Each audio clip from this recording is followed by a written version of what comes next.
Hello friends, എല്ലാവർക്കും നമസ്കാരം. ഇന്ന് നമ്മളിവിടെ മട്ടൺ റോസ്റ്റാണ് കേട്ടോ ഉണ്ടാക്കാൻ പോകുന്നത്. മട്ടൺ റോസ്റ്റ്, മട്ടൺ മസാല എങ്ങനെ വേണമെങ്കിലും പറയാം. അപ്പം നമുക്ക് നമ്മുടെ ടേസ്റ്റി ആയിട്ടുള്ള അടിപൊളിയായിട്ടുള്ള നമ്മുടെ മട്ടൺ റോസ്റ്റ് എങ്ങനെയാണ് ഉണ്ടാക്കുന്നത് നോക്കിയാലോ. അതിന് വേണ്ടി ഞാനിവിടെ 1 കിലോ മട്ടൺ എടുത്തിട്ടുണ്ട്. അപ്പം നമ്മുടെ കഴുകി വൃത്തിയാക്കിയ നമ്മുടെ മട്ടൺ കുക്കറിലോട്ട് ഇട്ട് കൊടുക്കാം. അതിനുശേഷം നമുക്കതിലോട്ട് ഒരു 1/4 ടീസ്പൂൺ മഞ്ഞൾപ്പൊടി ചേർത്ത് കൊടുക്കാം. പിന്നെ നമുക്ക് ആവശ്യത്തിനുള്ള ഉപ്പും കൂടെ ചേർത്ത് കൊടുക്കാം. പിന്നെ നമുക്കതിലോട്ട് 1 ഗ്ലാസ് വെള്ളവും കൂടെ ചേർത്ത് നന്നായിട്ടൊന്ന് മിക്സ് ചെയ്തതിന് ശേഷം അടുപ്പിൽ വെച്ച് നമുക്ക് നമ്മുടെ മട്ടൺ ഒന്ന് വേവിച്ചെടുക്കാം. അപ്പോൾ നമ്മുടെ മട്ടൺ അവിടെ വേവാനായിട്ട് വെച്ചിട്ടുണ്ട്. അതിനുശേഷം നമുക്കൊരു പാൻ എടുക്കാം. പാൻ ഒന്ന് ചൂടായി കഴിഞ്ഞാൽ നമുക്കതിലോട്ട് 3 ടേബിൾ സ്പൂൺ ഓയിൽ ചേർത്ത് കൊടുക്കാം. ഓയിലോ വെളിച്ചെണ്ണ എന്ത് വേണമെങ്കിലും നമുക്ക് ഉപയോഗിക്കാം. അപ്പോൾ നമുക്കിവിടെ 3 ടേബിൾ സ്പൂൺ ഓയിൽ ചേർത്ത് കൊടുക്കാം. അതിനുശേഷം നമുക്കതിലോട്ട് 3 സവാള അരിഞ്ഞത് ചേർത്ത് കൊടുക്കാം. മീഡിയം സൈസിലുള്ള 3 സവാളയാണ് എടുത്തിരിക്കുന്നത്. അത് നമുക്ക് ചേർത്ത് കൊടുക്കാം. അപ്പോൾ നമ്മുടെ സവാള ചേർത്ത് നന്നായിട്ടൊന്ന് വഴറ്റിയെടുക്കാം. നല്ല ബ്രൗൺ കളറാവുന്ന വരെ നമുക്ക് നമ്മുടെ സവാള കുറച്ച് ഉപ്പിട്ട് നമുക്കൊന്ന് വഴറ്റിയെടുക്കാം. അപ്പം നമ്മുടെ സവാള ബ്രൗൺ കളർ ആവുന്ന വരെ നന്നായിട്ടൊന്ന് വഴറ്റി കൊടുക്കുക. അപ്പം നമുക്ക് നമ്മുടെ സവാള ഒന്ന് വഴറ്റി വരുമ്പോഴേക്കും നമ്മുടെ ഇഞ്ചിയും വെളുത്തുള്ളിയും പച്ചമുളകെല്ലാം നമുക്കൊന്ന് ചതച്ചെടുക്കാം. അപ്പം ഞാനിവിടെ വലിയൊരു കഷ്ണം ഇഞ്ചി എടുത്തിട്ടുണ്ട്, മുഴുവനായിട്ടുള്ള വെളുത്തുള്ളി, പിന്നെ നമുക്ക് 5 പച്ചമുളക്, ഇതെല്ലാം നമുക്ക് മിക്സിയിലിട്ടൊന്ന് ചതച്ചെടുക്കാം. അപ്പം നമ്മുടെ സവാള ഇവിടെ നന്നായിട്ട് വഴറ്റി വന്നിട്ടുണ്ട്, നല്ല ബ്രൗൺ കളറായി കിട്ടിയിട്ടുണ്ട്. ഇനി നമുക്ക് നമ്മൾ നേരത്തെ എടുത്ത് വെച്ചിരുന്ന നമ്മുടെ ഇഞ്ചി വെളുത്തുള്ളി പച്ചമുളകെല്ലാം നമ്മുടെ സവാളയിലോട്ട് ചേർത്ത് കൊടുക്കാം. അത് നന്നായിട്ടൊന്ന് മിക്സ് ചെയ്ത് കൊടുക്കുക. നമ്മുടെ ഇഞ്ചിയുടെയും വെളുത്തുള്ളിയുടെയും പച്ചമുളകിൻ്റെ ഒക്കെ പച്ചമണം മാറുന്നവരെ നന്നായിട്ടൊന്ന് വഴറ്റി കൊടുക്കുക. അതിന് ശേഷം ഇനി നമുക്ക് നമ്മുടെ 3 തക്കാളി മിക്സിയിലിട്ട് അരച്ചെടുത്തതാണത്, അതും കൂടെ നമുക്കൊന്ന് ചേർത്ത് കൊടുക്കാം. 3 തക്കാളി, മീഡിയം സൈസിലുള്ള 3 തക്കാളി മിക്സിയിലിട്ട് അരച്ചെടുത്തതാണ്, അതും കൂടെ നമ്മൾ ഇതിലോട്ട് ചേർത്ത് കൊടുക്കുകയാണ്. ഇത് നന്നായിട്ടൊന്ന് മിക്സ് ചെയ്ത് കൊടുക്കുക. ഒരു 10 മിനിറ്റ് നേരം നമുക്ക് നമ്മുടെ ലോ ഫ്ലെയിമിൽ ഇട്ടിട്ട് നമുക്കിതൊന്ന് നമ്മുടെ തക്കാളി ഒന്ന് വേവിച്ചെടുക്കണം. അപ്പം നമ്മുടെ തക്കാളി എല്ലാം ഒന്ന് വെന്ത് വരുമ്പോഴേക്കും ഇനി നമുക്ക് നമ്മുടെ മസാലപ്പൊടികളെല്ലാം ഒന്ന് വറുത്തെടുക്കാം. അതിന് വേണ്ടി ഞാനിവിടെ ഒരു പാൻ വെച്ച് കൊടുത്തിട്ടുണ്ട്. അതിലോട്ട് നമുക്ക് ഒരു 2.5 ടീസ്പൂൺ മല്ലിപ്പൊടി ചേർത്ത് കൊടുക്കാം. അതിനുശേഷം നമുക്കൊരു 1/2 ടീസ്പൂൺ കാശ്മീരി ചില്ലി ചേർത്ത് കൊടുക്കാം. പിന്നെ നമുക്കൊരു 3/4 ടീസ്പൂൺ മുളക് പൊടി ചേർത്ത് കൊടുക്കാം. അപ്പോൾ നമുക്ക് എരിവ് കൂടുതൽ വേണമെന്നുണ്ടെങ്കിൽ 1 ടീസ്പൂൺ വരെ മുളക് പൊടി ചേർത്ത് കൊടുക്കാം. ഞാനിവിടെ 3/4 ടീസ്പൂൺ മുളക് പൊടിയാണ് ചേർത്ത് കൊടുക്കുന്നത്. പിന്നെ നമുക്കൊരു 1/2 ടീസ്പൂൺ കുരുമുളക് പൊടി ചേർത്ത് കൊടുക്കാം. പിന്നെ നമുക്കൊരു 1 ടീസ്പൂൺ ഗരം മസാല പൊടിച്ചത് ചേർത്ത് കൊടുക്കാം.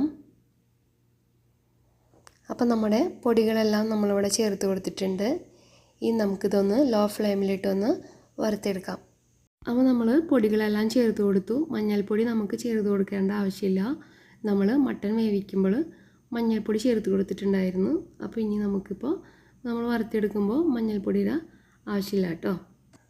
നമ്മൾ തീ കൂട്ടി വെച്ച് ഒരിക്കലും നമ്മുടെ മസാലപ്പൊടികളൊക്കെ വറുത്തെടുക്കരുത്. പെട്ടെന്ന് തന്നെ കരിഞ്ഞു പോകും, നമ്മുടെ കറിയുടെ ടേസ്റ്റെല്ലാം നഷ്ടപ്പെടും. അപ്പോൾ അതുകൊണ്ട് നമ്മളെപ്പോഴും ലോ ഫ്ലെയിമിലിട്ടിട്ട് വേണം നമ്മുടെ മസാലപ്പൊടികളൊക്കെ ഒന്ന് വറുത്തെടുക്കാൻ. അപ്പം നമ്മുടെ മസാലപ്പൊടികളെല്ലാം ഞാനിവിടെ വറുത്തെടുത്തിട്ടുണ്ട്. ഞാനിവിടെ തീ ഓഫ് ചെയ്തിട്ടുണ്ട്. തീ ഓഫ് ചെയ്താലും 2-3 മിനിറ്റ് നേരം നമ്മളിങ്ങനെ ഒന്ന് വറുത്തെടുക്കണം, അല്ലാന്നുണ്ടെങ്കിൽ കരിഞ്ഞു പോവും. അപ്പോൾ ഒരു 2-3 മിനിറ്റ് നേരം നമ്മളിതുപോലെ ഒന്ന് വറുത്തെടുക്കുക, തീ ഓഫ് ചെയ്തിട്ട്. അപ്പോൾ ഇനി നമുക്കതൊന്ന് മാറ്റി വയ്ക്കാം. അപ്പോൾ നമ്മുടെ തക്കാളി ഇവിടെ നന്നായിട്ട് വെന്ത് കിട്ടിയിട്ടുണ്ട്. 10 മിനിറ്റ് നേരം നമ്മൾ ലോ ഫ്ലെയിമിലിട്ട് നമ്മുടെ തക്കാളി വേവിച്ചിട്ടുണ്ടായിരുന്നു. ഇപ്പം നന്നായിട്ട് വെന്ത് കിട്ടിയിട്ടുണ്ട്. അപ്പം നമ്മുടെ തക്കാളി ഇവിടെ നന്നായിട്ട് ഇവിടെ വെന്ത് കിട്ടിയിട്ടുണ്ട്. അപ്പം നമ്മുടെ മട്ടനും നമുക്കൊന്ന് വെന്തിട്ടുണ്ടെന്നൊന്ന് നോക്കാം. അപ്പം നമ്മുടെ മട്ടനും ഇവിടെ നന്നായിട്ട് ഇവിടെ വെന്ത് കിട്ടിയിട്ടുണ്ട്. ഇനി നമുക്കിത് നമ്മുടെ മസാലയിലോട്ടൊന്ന് ചേർത്ത് കൊടുക്കാം. വെള്ളം ഉണ്ടായാലും കുഴപ്പമൊന്നുമില്ല, വെള്ളം ഒന്ന് വറ്റിച്ചെടുത്താൽ മതി. അപ്പോൾ ഇനി നമുക്കതൊന്ന് ചേർത്ത് കൊടുക്കാം. അപ്പം നമ്മളിവിടെ നമ്മുടെ മട്ടൻ നമ്മുടെ വഴറ്റി വെച്ചിരിക്കുന്ന നമ്മുടെ സവാളയും ഇഞ്ചിയും തക്കാളിയും അതിലോട്ട് നമ്മുടെ മട്ടനത് മുഴുവനായിട്ട് ചേർത്ത് കൊടുത്തിട്ടുണ്ട്. ഇനി നമുക്കതിലോട്ട് കുറച്ച് കറിവേപ്പിലയും കൂടെ ഒന്ന് ചേർത്ത് കൊടുക്കാം. പിന്നെ നമ്മൾ നേരത്തെ എടുത്തു വച്ചിരുന്ന നമ്മുടെ മസാലപ്പൊടികളും ചേർത്ത് കൊടുക്കാം. എന്നിട്ട് നന്നായിട്ടൊന്ന് മിക്സ് ചെയ്ത് കൊടുക്കുക. അപ്പം നമ്മളിവിടെ നന്നായിട്ട് തന്നെ മിക്സ് ചെയ്ത് കൊടുക്കുക. നമ്മുടെ മട്ടൻ്റെ എല്ലായിടത്തും നമ്മുടെ ഈ മസാലപ്പൊടികളൊക്കെ ഒന്ന് എത്തുന്നവരെ നന്നായിട്ടൊന്ന് മിക്സ് ചെയ്ത് കൊടുക്കുക. അപ്പം നമ്മുടെ മസാലപ്പൊടികളൊക്കെ ചേർത്ത് കൊടുത്ത് നമ്മുടെ മട്ടൻ നമ്മൾ നന്നായിട്ട് മിക്സ് ചെയ്തിട്ടുണ്ട്.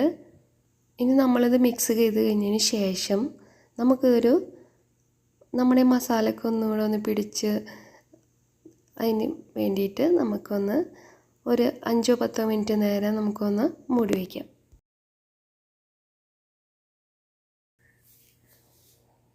അപ്പോൾ ഇവിടെ 10 മിനിറ്റ് കഴിഞ്ഞു. നമ്മുടെ മട്ടൻ മസാല ഇവിടെ റെഡി ആയിട്ടുണ്ട്. കണ്ടില്ലേ, നല്ല അടിപൊളി ടേസ്റ്റാണ് കേട്ടോ നമ്മുടെ മട്ടൻ മസാല. ഇനി നമുക്കൊരു കാര്യം കൂടെ അതിലൊന്ന് ചേർത്ത് കൊടുക്കാനുണ്ട്. അവസാനമായി നമുക്ക് ഇനി അതിലോട്ടൊരു 1/2 ടീസ്പൂൺ നല്ല ജീരകം കൂടെ പൊടിച്ചതാണ്, അതും കൂടെ നമുക്കൊന്ന് ചേർത്ത് കൊടുക്കാം. അപ്പോൾ ഞാനിവിടെ നല്ല ജീരകം ചേർത്ത് കൊടുത്തിട്ടുണ്ട്. എന്നിട്ട് ഒരു 2-3 മിനിറ്റ് നേരം നമുക്കിതൊന്ന് മിക്സ് ചെയ്യാം. അപ്പം നമ്മളിവിടെ നന്നായിട്ട് മിക്സ് ചെയ്ത് കൊടുത്തിട്ടുണ്ട്. അപ്പം നമ്മളുടെ ടേസ്റ്റി ആയിട്ടുള്ള അടിപൊളിയായിട്ടുള്ള മട്ടൻ റോസ്റ്റ് അല്ലെങ്കിൽ മട്ടൻ മസാല ഇവിടെ റെഡി ആയിട്ടുണ്ട്. പെട്ടെന്ന് തന്നെ ഉണ്ടാക്കാൻ പറ്റുന്ന ഒരു റെസിപ്പിയാണ് അല്ലേ? നിങ്ങൾ വിചാരിക്കുന്നുണ്ടാവും ഞാൻ എപ്പോഴും ഈ പെട്ടെന്ന് തന്നെ ഉണ്ടാക്കാൻ പറ്റുന്ന റെസിപ്പി എന്ന് പറയുന്നത്. നമ്മുടെ റെസിപ്പീസ് എല്ലാം പെട്ടെന്ന് തന്നെ ഉണ്ടാക്കാൻ പറ്റുന്നതാണ് അല്ലേ? അപ്പോൾ നമുക്ക് നമ്മുടെ ജോലിയൊക്കെ കഴിഞ്ഞ് പെട്ടെന്ന് തന്നെ നമ്മുടെ കിച്ചണിൽ നിന്ന് പോരണം. അതുപോലെ തന്നെ നമ്മുടെ റെസിപ്പിയും അടിപൊളി ടേസ്റ്റി ആയിരിക്കണം. അപ്പോൾ എന്തായാലും നമ്മുടെ ഈ റെസിപ്പി എല്ലാവരും ഒന്ന് ഉണ്ടാക്കി നോക്കുക. ഉണ്ടാക്കി നോക്കിയിട്ട് അഭിപ്രായം പറയാൻ മറക്കരുത്. അപ്പോൾ ഇതാണ് ഇന്നത്തെ നമ്മുടെ വീഡിയോ. എല്ലാവർക്കും ഇഷ്ടപ്പെട്ടു എന്ന് വിശ്വസിക്കുന്നു. ഇഷ്ടപ്പെട്ടാൽ ലൈക്ക് ചെയ്യുക, ഷെയർ ചെയ്യുക, സബ്സ്ക്രൈബ് ചെയ്യുക. അടുത്ത ദിവസം വരുന്നവരെ നന്ദി, നമസ്കാരം. Thank you.